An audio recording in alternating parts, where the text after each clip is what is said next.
हाय दोस्तों और क्रिप्टो उत्साहित लोगों, मेरे चैनल में आपका स्वागत है।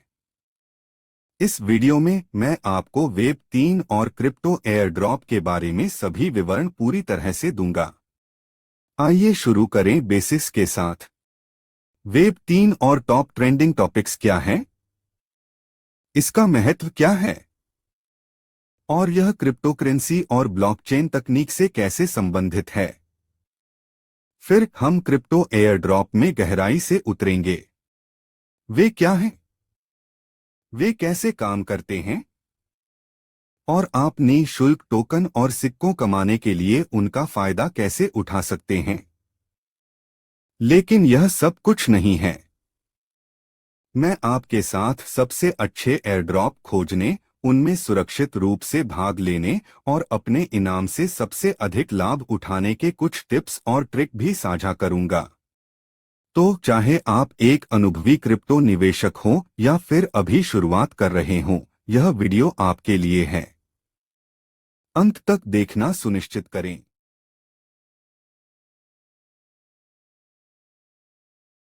वेब 3 क्या है? वेब 3 इंटरनेट की तीसरी पीढ़ी है जो एक डिसेंट्रलाइज्ड और ट्रस्टलेस वेब बनाने का उद्देश्य रखती है। यह नया वेब ब्लॉकचेन तकनीक पर आधारित है और उपयोगकर्ताओं को इंटरमीडिएटरी की आवश्यकता के बिना डिसेंट्रलाइज्ड एप्लीकेशन, डीएप्स और पी-टू-पी लेनदेन से इंटरैक्ट करने की अनुमति देता है। वेब 3 के पीछे एक मुख्य तकनीक इथेरियम ब्लॉकचेन है, जो डीएपी को ब्लॉकचेन पर चलाने और डिप्लॉय करने की अनुमति देता है। ये डीएप्स डिसेंट्रलाइज्ड होते हैं, यानी वे केंद्रीकृत सर्वरों या इंटरमीडिएटरी के आधार पर काम नहीं करते। बजाय इससे वे एक वितरित नेटवर्क पर होस्ट होते हैं जो सुरक्षा सुनिश्चित करता है और सेंसरशिप को रोकता है। क्रिप्टो एयरड्रॉप क्या है? क्रिप्टो एयरड्रॉप एक मार्केटिंग स्ट्रैटेजी है जो क्रिप्टोकरेंसी प्रोजेक्ट्स द्वारा बड़ी संख्या में उपयोगकर्ताओं को मुफ्त टोकन या कॉइन वितरित करने के लिए उपयोग की जाती है। एयरड्रॉप के पीछे की विचार धारणा है कि उपयोगकर्ताओं को निःशुल्क टोकन या कॉइन की छोटी सी मात्रा प्रदान करके प्रोजेक्ट में जागरूकता और दिलचस्पी उत्पन्न की जा सकती है। इससे उपयोगकर्ताओं को बातचीत का माध्यम प्रदान किया जाता है, अनुयायिता बढ़ती है और मौजूदा उपयोगकर्ताओं को पुरस्कार मिलता है। एयरड्रॉप्स आमतौर पर प्रोजेक्ट की वेबसाइट, सोशल मीडिया चैनल या क्रिप्टोकरेंसी फोरम पर घोषित किए जाते हैं। एयरड्रॉप में भाग लेने के लिए उपयोगकर्ताओं को आमतौर पर कुछ शर्तों को पूरा करना होता है, जैसे कि कुछ विशिष्ट क्रिप्टोकरेंसी की एक निश्चित मात्रा रखना, प्रोजेक्ट को सोशल मीडिया पर फॉलो करना या एक सर्वेक्षण पूरा करना। शर्तें पूरी होने के बाद एयरड्रॉप टोकन या कॉइन आमतौर पर स्वचालित रूप से उपयोगकर्ताओं के वॉलेट या एक्सचेंज अकाउंट में वितरित किए जाते हैं। कुछ मामलों में प्रोजेक्ट द्वारा निर्दिष्ट निर्देशों का पालन करके उपयोगकर्ताओं को अपने टोकन का दावा करना भी पड़ सकता है। इस वीडियो में मैं अधिक जानकारी साझा करने के लिए यह बताऊंगा कि आप अपने क्रिप्टो एयरड्रॉप कैसे प्राप्त कर सकते हैं।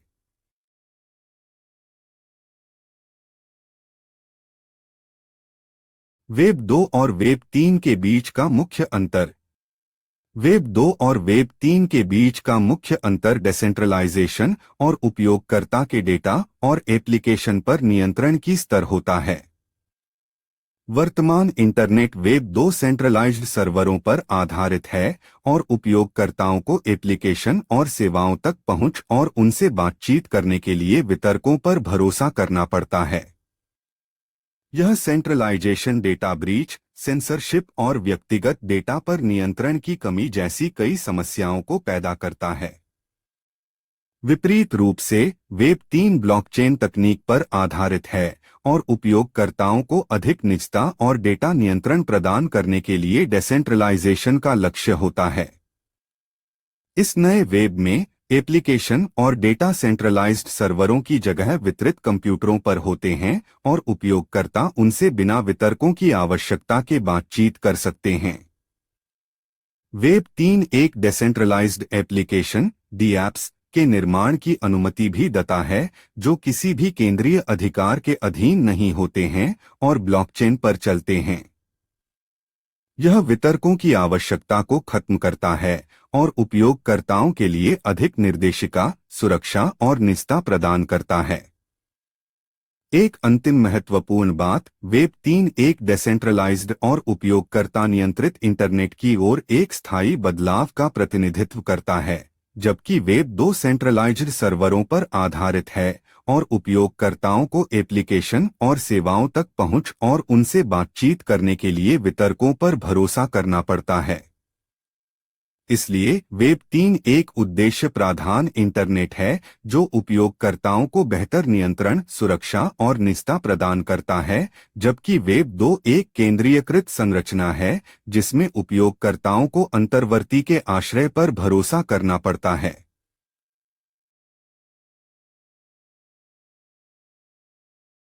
वेब 3 में शीर्ष ट्रेंडिंग विषय। नो 1, क्रिप्टो करेंसी और डिजिटल टोकन।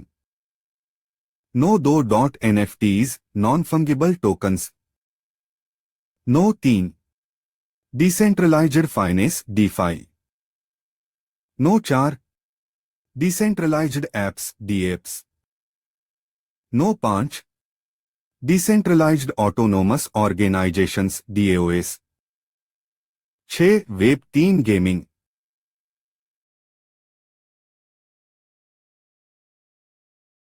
क्रिप्टो करेंसी और डिजिटल टोकन। क्रिप्टो करेंसी और टोकन दोनों ही डिजिटल संपत्तियां हैं जो ब्लॉकचेन तकनीक का उपयोग करते हुए संचालित होती हैं। हालांकि दोनों के बीच कुछ महत्वपूर्ण अंतर होते हैं। Crypto currency. क्रिप्टो करेंसी एक डिजिटल संपत्ति है जो ब्लॉकचेन पर सूचीबद्ध लेनदेनों को सुरक्षित और मान्यता देने के लिए औपचारिक एल्गोरिदम का उपयोग करती है। यह डिसेंट्रलाइज्ड होती है, जिसका मतलब है कि इसे किसी भी केंद्रीय प्राधिकरण या सरकार द्वारा नियंत्रित नहीं किया जाता है। कुछ लोकप्रिय क्रिप्टो करेंसी के उदाहरण बिटकॉइन, इथेरियम और लाइटकॉइन हैं। टोकन। टोकन डिजिटल संपदाएं होती हैं जो मौजूदा ब्लॉकचेन जैसे इथेरियम के ऊपर बनाई और प्रबंधित की जाती हैं। वे क्रिप्टोकरेंसियों की तरह डिसेंट्रलाइज्ड नहीं होते हैं, क्योंकि वे कंपनी या संगठन जैसी सेंट्रलाइज्ड इकाई द्वारा बनाए और प्रबंधित की जाती हैं। टोकन क्राउडफंडिंग, लॉयल्टी प्रोग्राम और गवर्नेंस जैसे विभिन्न उद्देश्यों के लिए उपयोग किए जा सकते हैं। टोकन के दो मुख्य प्रकार होते हैं, उपयोगिता टोकन और सुरक्षा token.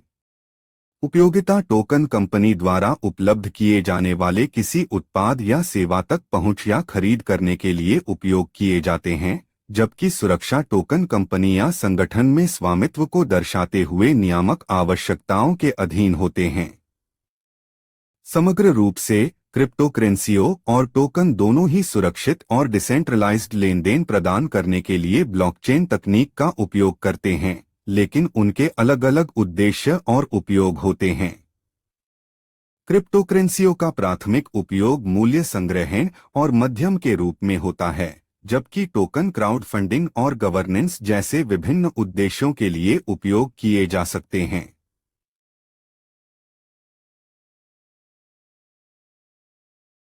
NFTs, non fungible tokens. NFT का अर्थ होता है गैर फंगिबल टोकन। यह एक अद्वितीय डिजिटल एसेट होता है जो ब्लॉकचेन पर संग्रहीत होता है और इसे नकल किया या दोहराया नहीं जा सकता है। NFTs चित्रकला, संगीत, वीडियो, वर्चुअल रियल एस्टेट और कलेक्टेबल जैसे विभिन्न डिजिटल एसेट्स को प्रतिनिधित्व करने के लिए उपयोग किए जाते हैं। NFTs ब्लॉकचेन प्रौद्योगिकी पर आधारित होते हैं जो डिजिटल एसेट के मालिकाना और प्रामाणिकता को सत्यापित करने के लिए एक सुरक्षित और असंगठित तरीके से प्रदान करता है। प्रत्येक NFT अद्वितीय होता है और ब्लॉकचेन पर ट्रैक किया जा सकता है, जिससे यह नकल नहीं की जा सकती या जाली नहीं बनाई जा सकती है। एनएफटीज की एक मुख्य विशेषता डिजिटल मालिकाना और प्रामाणिकता को सक्षम करने की है। एनएफटीज स्थापित करने से सिर्फ निर्माताओं को अपनी डिजिटल रचनाओं का लाभदायकता प्रदान करने में मदद मिलती है, बल्कि वे अपने काम के माल का प्रोप्राइटरी होने का स्थान स्थापित कर सकते हैं। यह एक नई डिजिटल कला, संगीत और अन्य रचनात्मक कार्यों का एक नया दौर है, जो कि विभिन्न मार्केट प्लेस पर एनएफटीज के रूप में बेचे जा रहे हैं। जब एक एनएफटी बिकता है तो आमतौर पर इसमें एक स्मार्ट कॉन्ट्रैक्ट शामिल होता है, जो बिक्री की शर्तें निर्दिष्ट करता है, जैसे मूल्य, रॉयल्टी और अन्य शर्तें। स्मार्ट कॉन्ट्रैक्ट ब्लॉकचेन पर क्रियान्वित होता है, जो सुनिश्चित करता है कि संचार सुरक्षित और पारदर्शी होता है। एनएफटीज गेमिंग और वर्चुअल वर्ल्ड में भी उपयोग किए जाते हैं, जहां वे हथियार, चरित्र और वस्तुओं जैसे वर्चुअल एसेट्स को प्रतिनिधित्व करने के लिए उपयोग किए जाते हैं। एनएफटीज गेमर्स के लिए उनके इन गेम एसेट्स को सचमुच अपने पास रखने और उन्हें विभिन्न खेलों या प्लेटफॉर्मों के बीच स्थानांतरित करने का एक तरीका प्रदान करते हैं। समग्र रूप से एनएफटीज डिजिटल माल के स्वामित्व और प्रमाणिता के बारे में सोचने का एक नया तरीका है। वे रचनाकारों को उनकी डिजिटल रचनाओं का वाणिज्यीकरण करने और पूर्ववत स्थापित करने की एक तरीका प्रदान करते हैं, जो पहले संभव नहीं था। आश्चर्यजनक रूप से एनएफटीज एक ऐसे समय में प्रगति कर रहे हैं जब डिजिटल संपदाएं की महत्वता बढ़ रही है और साथ ही कला, संगीत और अन्य रचनात्मक कार्यों की मांग भी बढ़ रही है। यदि आप एक रचनाकार हैं तो एनएफटीज आपके लिए एक नया रास्ता खोल सकते हैं अपने डिजिटल कलाकृतियों का मूल्यांकन करने और उन्हें वाणिज्यिक रूप से सफलतापूर्वक बेचने के लिए। इसलिए एनएफटीज एक नया और उत्तम तरीका है जो डिजिटल संपदाओं के स्वामित्व और प्रमाणिता के मामले में आगे बढ़ने के लिए तैयार है।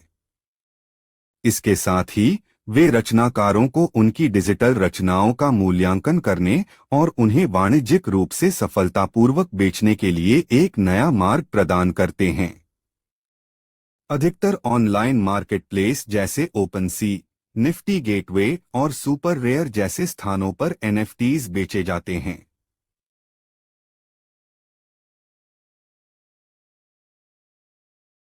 डिसेंट्रलाइज्ड फाइनेंस (डीएफई). डिसेंट्रलाइज्ड फाइनेंस (डीफाई) एक वित्तीय अनुप्रयोगों का समूह है जो एक डिसेंट्रलाइज्ड ब्लॉकचेन नेटवर्क पर काम करते हुए वित्तीय सेवाएं प्रदान करने का उद्देश्य रखते हैं, बिना पारंपरिक वित्तीय अंतर्वर्ती की आवश्यकता के। डीफाई पारंपरिक वित्तीय प्रणाली का एक विकल्प प्रस्तुत करता है, जो बैंकों और अन्य वित्तीय संस्थाओं जैसे केंद्रीय अंतर्वर्ती पर आधारित होता है। डीफाई अनुप्रयोग ब्लॉकचेन तकनीक पर आधारित होते हैं, जो एक केंद्रीय अधिकार की आवश्यकता के बिना पारदर्शिता और सुरक्षित लेनदेन की अनुमति देता है। डीफाई अनुप्रयोगों का उद्देश्य किसी भी स्थान या वित्तीय स्थिति के लोगों के लिए इंटरनेट कनेक्शन वाले किसी भी व्यक्ति के लिए खुला और उपलब्ध होना है। डीफाई अनुप्रयोगों के कुछ उदाहरण निम्नलिखित हैं।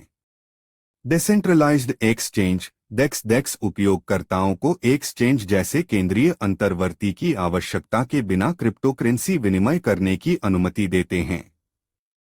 डेक्स एक डिसेंट्रलाइज्ड नेटवर्क पर काम करते हैं और उपयोगकर्ताओं को एक दूसरे के साथ क्रिप्टोकरेंसी विनिमय करने की अनुमति देते हैं। उधार और उधार देने के प्लेटफॉर्म डीफाई उधार और उधार देने के प्लेटफॉर्म ट्रेडिशनल फाइनेंशियल संस्थाओं की आवश्यकता के बिना उपयोगकर्ताओं को क्रिप्टोकरेंसी का उधार या उधार देने की अनुमति देते हैं। ये प्लेटफॉर्म एक डिसेंट्रलाइज्ड नेटवर्क पर काम करते हैं और उपयोगकर्ताओं को उनकी क्रिप्टोकरेंसी दरों पर ब्याज कमाने या कम ब्याज दर पर क्रिप्टोकरेंसी उधार लेने की अनुमति देते हैं।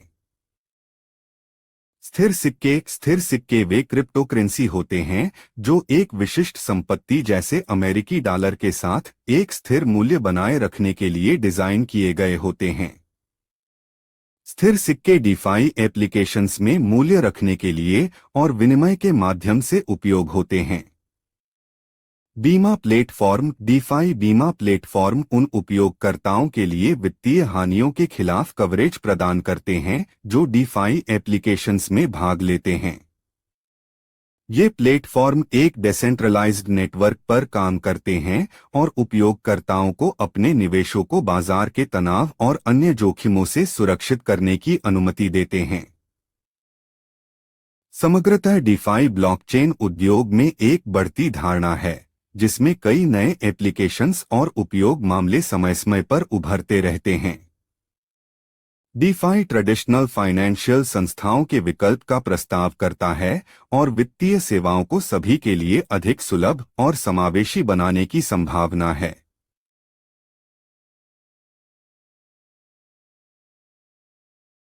Decentralised applications dApps. Decentralised application dApps ऐसे एप्लीकेशन होते हैं जो एक डिसेंट्रलाइज्ड नेटवर्क पर चलते हैं, आमतौर पर ब्लॉकचेन पर। पारंपरिक एप्लीकेशनों के विपरीत जो केंद्रीय सर्वर पर आधारित होते हैं, डीएप्स एक कंप्यूटरों के नेटवर्क में वितरित होते हैं, जिससे वे सुरक्षित, पारदर्शी और सेंसरशिप से लैस होते हैं। डीएप्स ब्लॉकचेन तकनीक का उपयोग करके बनाए जाते हैं, जो स्मार्ट कॉन्ट्रैक्ट्स की निर्माण से संभव होता है, स्वकार्य करने वाले अनुबंध जो ब्लॉकचेन पर चलते हैं। स्मार्ट कॉन्ट्रैक्ट्स का उपयोग सत्यापन और लेनदेन को कार्यान्वित करने के लिए किया जाता है, बैंकों और मध्यस्थों की आवश्यकता को हटाकर पक्के संबंधों की संभवता को बढ़ाते हैं। डीएप्स के कुछ सामान्य उदाहरण decentralised finance DFE application, blockchain आधारित खेल और डिसेंट्रलाइज्ड मार्केट प्लेस शामिल हैं। डीएफई एप्लीकेशन उपयोगकर्ताओं को पारंपरिक वित्तीय मध्यस्थों की आवश्यकता के बिना पैसे उधार लेने और देने, असेट व्यापार करने और ब्याज कमाने की संभावना प्रदान करते हैं। ब्लॉकचेन आधारित खेलों में गेम के अनूठे आइटमों को दर्शाने के लिए गैर फंगिबल टोकन एनएफटी का उपयोग किया जाता है, जो ब्लॉकचेन पर खरीद, बेच और व्यापार किए जा सकते हैं। डिसेंट्रलाइज्ड मार्केट प्लेस उपयोगकर्ताओं को केंद्रीय प्लेटफॉर्म या मध्यस्थ की आवश्यकता के बिना सामान और सेवाओं की खरीद और बेच करने की सुविधा प्रदान करते हैं। डीएप्स के एक मुख्य लाभ उनकी पारदर्शिता और सुरक्षा होती है। वे कंप्यूटरों के नेटवर्क में वितरित होते हैं, इसलिए वे हैकिंग और अन्य आक्रमणों के विरुद्ध अधिक प्रतिरक्षी होते हैं। वे अधिक पारदर्शी भी होते हैं, क्योंकि सभी लेनदेन ब्लॉकचेन पर रिकॉर्ड किए जाते हैं और किसी भी व्यक्ति द्वारा देखे जा सकते हैं। हालांकि डीएप्स के कुछ सीमाएं भी होती हैं। वे एक वितरित नेटवर्क पर लेनदेन को सत्यापित करने की आवश्यकता के कारण पारंपरिक एप्लीकेशनों की तुलना में धीमे और कम अधिकतम क्षमता वाले हो सकते हैं। वे उपयोग करने के लिए कुछ तकनीकी विशेषज्ञता भी आवश्यक होती है, जो कम तकनीकी उपयोगकर्ताओं की अपेक्षाओं को सीमित कर सकता है। संग्रह के रूप में डीएप्स प्रतिद्वंद्विता, पारदर्शिता और विश्वसनीयता के सिद्धांतों पर आधारित एप्लीकेशन विकास में एक नया पैराडाइम का प्रतिनिधित्व करते हैं। हालांकि वे अभी भी अपनी प्रारंभिक अवस्था में हैं, लेकिन उनमें विभिन्न उद्योगों को अविरोधित करने और नई अवसरों को उत्पन्न करने की संभावना है। Decentralised autonomous organisations डाओस।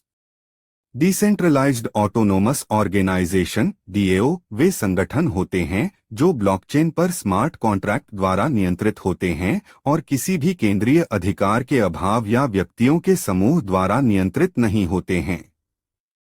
डीएओ में निर्णय निष्पक्षता में होता है, जहां सभी सदस्य निर्णय लेने की प्रक्रिया में बराबरी का अधिकार रखते हैं। डीएओ ट्रांसपेरेंट, ऑटोनोमस और लोकतांत्रिक होते हैं और वे पारंपरिक संगठनों से कई लाभ प्रदान करते हैं। कुछ मुख्य फायदों में शामिल हैं। डिसेंट्रलाइजेशन डीएओ डिसेंट्रलाइज्ड संगठन होते हैं जो किसी भी केंद्रीय अधिकार के अभाव में नियंत्रित होते हैं। इससे एकल बिंदु के खतरे को खत्म किया जाता है और सदस्यों के लिए अधिक पारदर्शिता और सुरक्षा प्रदान की जाती है। ट्रांसपेरेंसी डीएओ में सभी लेन देन और निर्णय ब्लॉकचेन पर रिकॉर्ड होते हैं, जो उन्हें ट्रांसपेरेंट और ऑडिटेबल बनाता है। यह सदस्यों को सत्य और लोकतांत्रिक तरीके से निर्णय लिए जा रहे हैं यह सत्यापित करने की अनुमति देता है। ऑटोनोमस डीएओ ऑटोनोमस संगठन होते हैं जो केंद्रीय प्रबंधन या निगरानी की आवश्यकता के बिना काम कर सकते हैं। यह सदस्यों को मध्यस्थों की आवश्यकता के बिना निर्णय लेने और गवर्नेंस में भागीदारी करने की अनुमति देता है। फ्लेक्सिबिलिटी डीएओ सामाजिक नेटवर्क, निवेश फंड और अनाथ बच्चों की सहायता आदि के लिए उपयोग किए जा सकते हैं। वे विशेष संगठन या व्यक्तियों की आवश्यकताओं को समायोजित करने के लिए अनुकूलित भी किए जा सकते हैं। वास्तविक दुनिया में डीएओ के कुछ उदाहरणों में मेकरडाओ शामिल है, जो एक डिसेंट्रलाइज्ड लेंडिंग प्लेटफॉर्म है, और मोलोचडाओ, जो इथेरियम पर आधारित परियोजनाओं के लिए संगठन है। संपूर्ण रूप से डीएओ वेब 3 स्पेस में एक उत्तेजक विकास है और पारंपरिक संगठनों के मुकाबले कई लाभ प्रदान करते हैं। वे ट्रांसपेरेंट, ऑटोनोमस और लोकतांत्रिक होने के लिए डिजाइन किए गए हैं और वे संगठनों के शासन और प्रबंधन के तरीकों को बदलने और ट्रांसफॉर्म करने की संभावना रखते हैं। Web 3 gaming. वेब 3 गेमिंग एक नई प्रकार का गेमिंग अनुभव है जो ब्लॉकचेन प्रौद्योगिकी और डिसेंट्रलाइज्ड एप्लीकेशन (डीएप्स) का उपयोग करता है और खिलाड़ियों को खेल के अंदर उनके असेट्स और इंटरेक्शंस पर ज्यादा स्वामित्व, नियंत्रण और गोपनीयता प्रदान करता है। परंपरागत रूप से गेमिंग केंद्रीकृत गेम डेवलपर और प्रकाशकों द्वारा नियंत्रित होता है जो खेल की अर्थव्यवस्था, नियम और मैकेनिक को नियंत्रित करते हैं। खिलाड़ियों के पास अक्सर उनके असेट्स और इंटरेक्शंस पर कम नियंत्रण होता है और इंडस्ट्री की केंद्रीकृत स्वभाव फ्रॉड, सेंसरशिप और हैकिंग जैसी समस्याओं का कारण बन सकता है।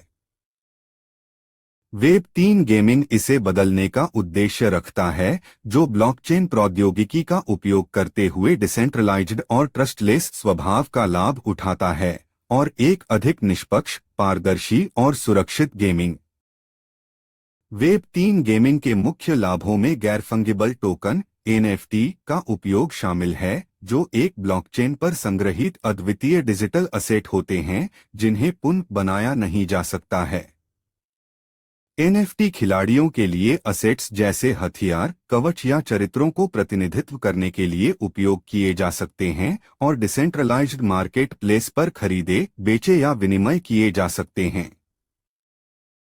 वेब 3 गेमिंग द्वारा डिसेंट्रलाइज्ड वर्चुअल वर्ल्ड भी संभव होते हैं, जहां खिलाड़ियों को वर्चुअल असेट बनाने, प्रबंधित करने और ट्रेड करने की अनुमति होती है और वे एक ट्रस्टलेस वातावरण में एक दूसरे से इंटरैक्ट कर सकते हैं।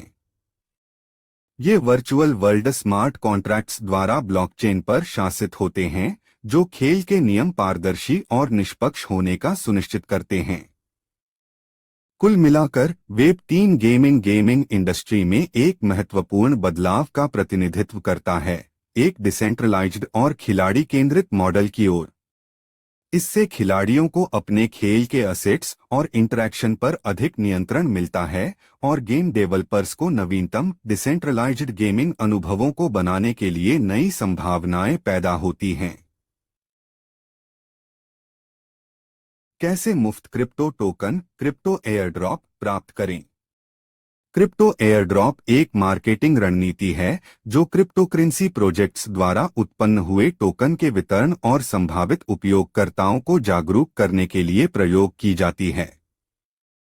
एयरड्रॉप आमतौर पर नई क्रिप्टोकरेंसी में रुचि उत्पन्न करने, पहले संस्करण को उत्तेजित करने और उपयोगकर्ताओं को विशिष्ट कार्यों के पूरा करने के लिए पुरस्कृत करने के लिए प्रयोग की जाती है। यहाँ मुफ्त क्रिप्टो टोकन प्राप्त करने के लिए एयरड्रॉप के माध्यम से आवश्यक चरण हैं। एक विश्वसनीय एयरड्रॉप प्लेटफॉर्म ढूंढें। एयरड्रॉप अलर्ट airdrops.io और CoinMarketCap जैसे कई प्लेटफॉर्म वर्तमान और आगामी एयरड्रॉप की सूची देते हैं।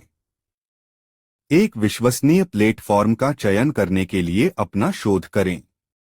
एयरड्रॉप की सूची देने वाले प्लेटफॉर्म पर पहुंचने के बाद एक अकाउंट बनाएं और अपना नाम, ईमेल पता और वॉलेट पता जैसी कोई आवश्यक जानकारी दें।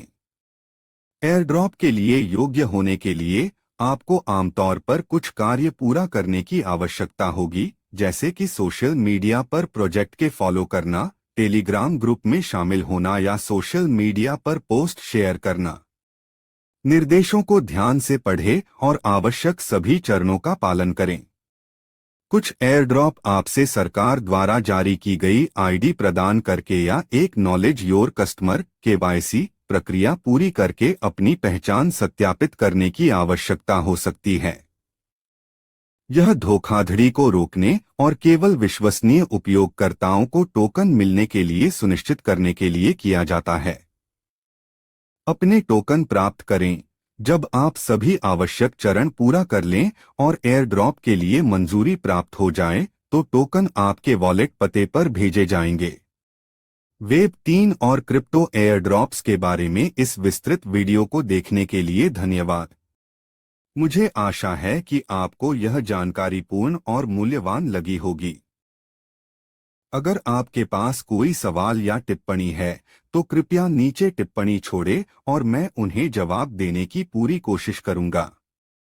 यदि आपने इस वीडियो का आनंद लिया हो तो कृपया मेरे चैनल को सब्सक्राइब करने और भविष्य के वीडियो पर अपडेट रहने के लिए नोटिफिकेशन बेल दबाने की सोचें। इसके अलावा यदि आपने यह वीडियो सहायक पाया हो तो इसे एक थंब अप जरूर दें। आपका समर्थन मेरे लिए बहुत महत्वपूर्ण होता है। फिर से आने के लिए धन्यवाद और मैं अगले वीडियो में आपसे मिलूंगा।